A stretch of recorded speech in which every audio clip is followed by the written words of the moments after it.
North Dakota is home to 4 units of the national park system, including one of the Big 63. The Peace Garden State is a classic Great Plains state, complete with rolling grasslands and hills, and in its far western reaches, the rugged and scenic Badlands of Theodore Roosevelt National Park. Back in April, I took a trip to North Dakota to see those national park sites for myself. It was still a bit chilly that time of year, yes, but the weather did not dampen my spirits one bit. The way the light plays off the Badlands in the morning and in the evening, the way prairie grasses sway in the wind, the way the western meadowlarks call at dawn, the way you can see for miles without anything to obstruct your view, just rolling grasslands as far as the eye can see. This is one of my favorite things about seeking out different national park sites.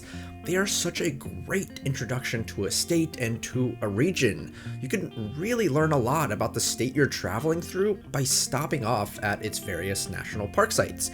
Of course, you get the experience and the interpretation on offer at the park itself, yes, but you also get the drives between them, the stops in the small towns, the conversations with locals and rangers, the full sweep of what a state has to offer. This trip to the Dakotas was my first to a Great Plains state, and I'm excited to share the national parks of North Dakota with you. Let's get started. Alright, just like last time, we're going to go in alphabetical order for these 4 sites. So we'll start at Fort Union Trading Post National Historic Site. Not to be confused with Fort Union National Monument, which is in New Mexico. This park is actually split with Montana, but North Dakota has by far the vast majority of the park's acreage, which is why I'm covering it in this episode. Although it is pretty weird to visit this one in all honesty. The park sign is in Montana, and you even park your car in Montana, but then you literally just walk across the state border as you make your way to the actual fort and all of the other visitor infrastructure. The name of this park can be both very instructive and very deceiving when it comes to what this park is protecting. As the name implies, it was a trading post, a very important one at that. It's sat right near the confluence of the Yellowstone and Missouri rivers and was pretty much the most significant fur trading outpost in the upper Missouri region, seeing over $100,000 worth of sales come through its gates every single year. That's over $3.4 million today.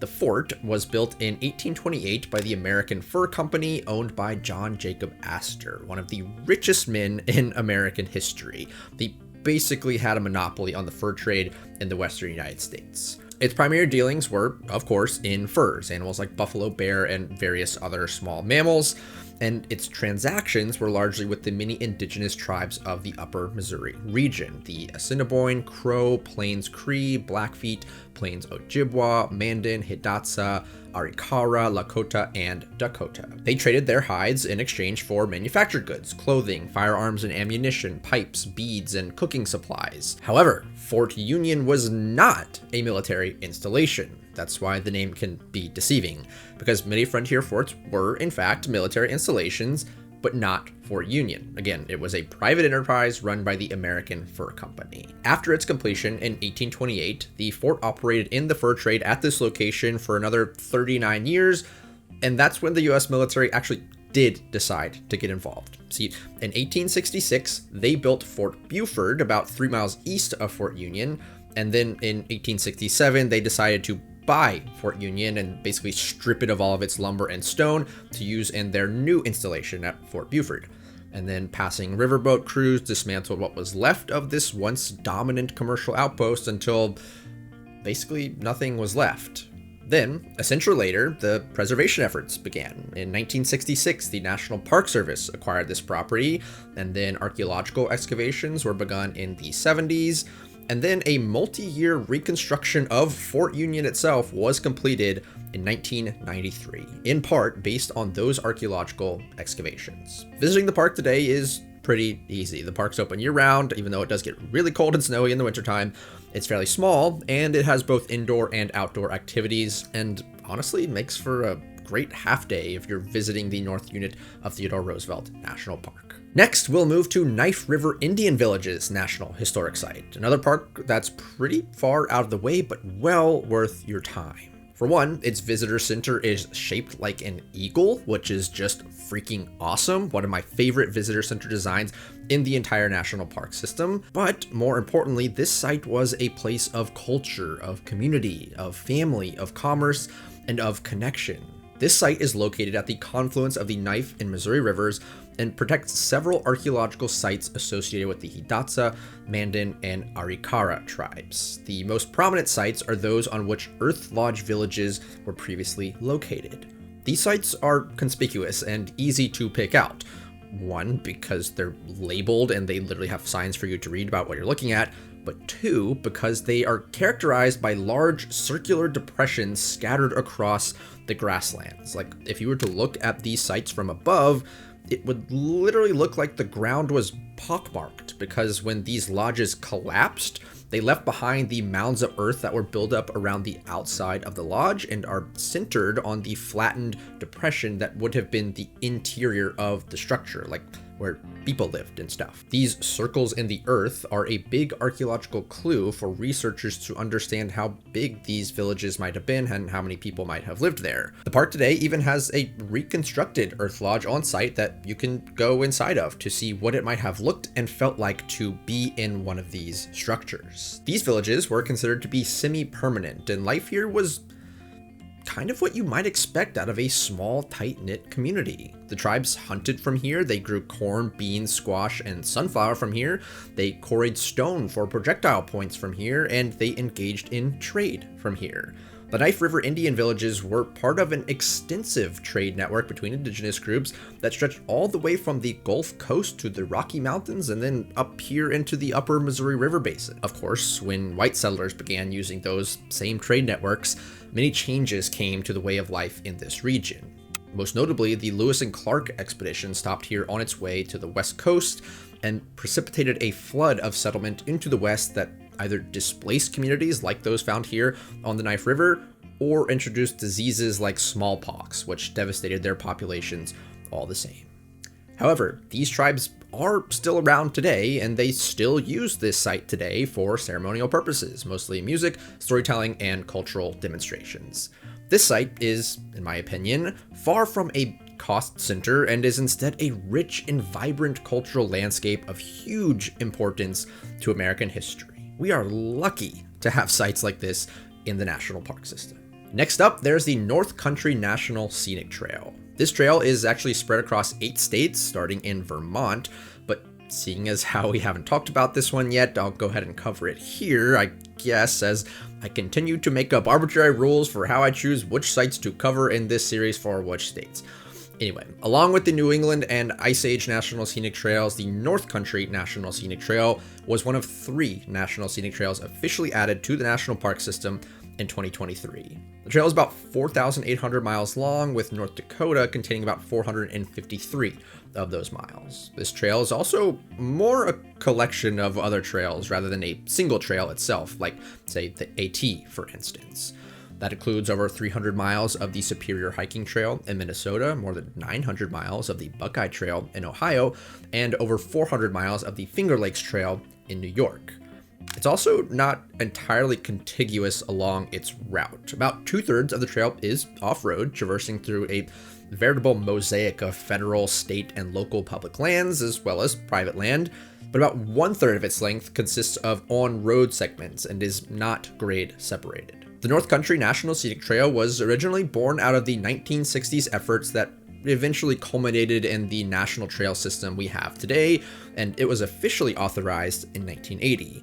The main goal of the trail is basically to traverse the North Country of the United States and showcase just the absolute plethora and variety of landscapes and ecosystems on display there. I mean, you're crossing all the way from the eastern deciduous forests to the Great Plains, and you're hitting everything in between, including the Great Lakes.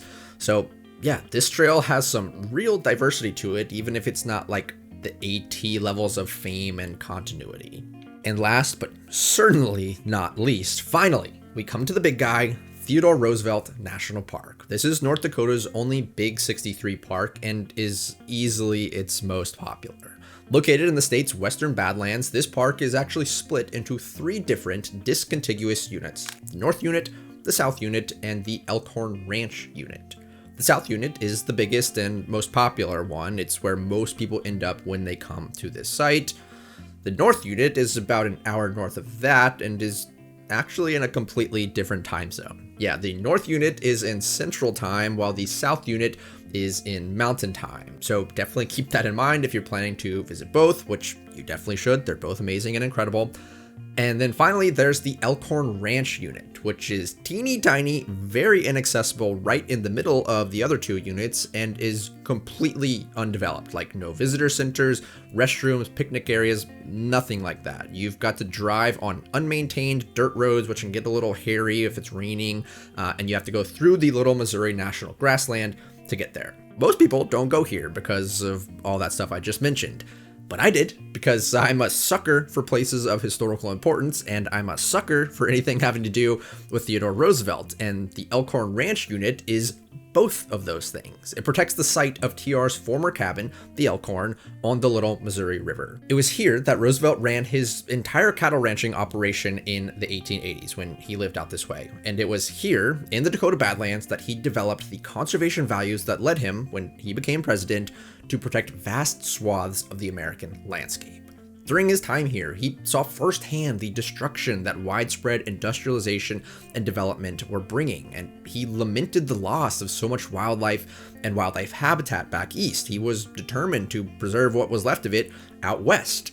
It was because of his own personal experiences here that he chose to protect so much of the American landscape.